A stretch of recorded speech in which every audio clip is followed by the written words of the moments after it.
Cuman ada satu poin yang ingin saya ingatkan, bahwa kebiasaan seseorang di agama sebelumnya itu kalau dia tidak rapikan begitu masuk Islam, kadang masih berpengaruh pada saat dia masuk Islam. Jadi dia sebenarnya mengamalkan budaya di agama sebelumnya. Begitu dia masuk Islam, ini tetap diamalkan gitu lah. Contohnya apa, Ustaz? Diamalkan. Contoh yang paling dekat, misalnya salah satu karakteristik agama Nasrani, beramal tanpa ilmu. Oke. Ya kan? Iya. Kan disebut dalam Al-Quran kan, di tafsir ayat ghairil maghdubi alaihim waladdallin, orang Yahudi itu mereka punya ilmu tapi tidak diamalkan. Orang Nasara dia beramal tapi tidak ada ilmunya. Ini hal yang seperti ini saya lihat pada sebagian teman-teman yang kadang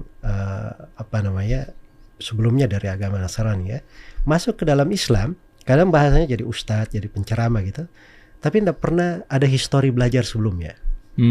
Bahasa Arabnya juga masih gurunya siapa? Ya. Iya. Kadang saya dengar sebagian ceramah, Masya Allah, baca ayat-ayat, waduh bacaan Al-Qurannya aja masih perlu belajar Al-Quran yang bagus lah. Padahal ini sudah masuk Islam mungkin 20 tahun kali ya.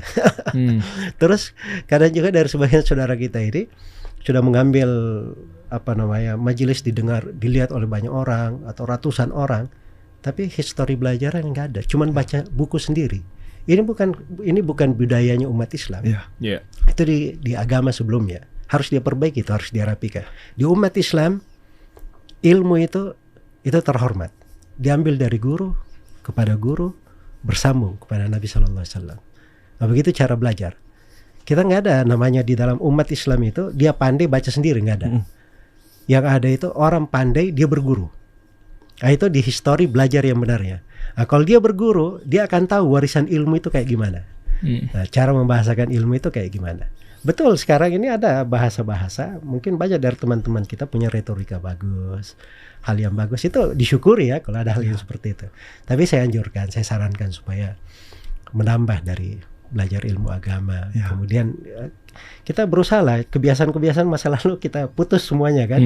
Kita masuk ke dalam konsep Islam secara sempurna, secara kafah. Sebab masalahnya kalau orang berbicara tanpa ilmu, itu bukan masalah kecil di dalam agama.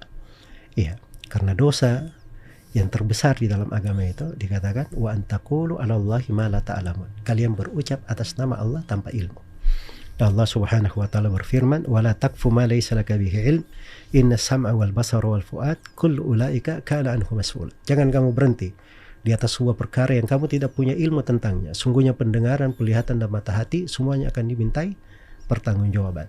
Kadang sebagian ulama itu kalau ditanya suatu masalah, dia itu sebelum menjawab pertanyaan itu dia gambarkan dulu dirinya itu antara sorga dan neraka. Dia gambarkan.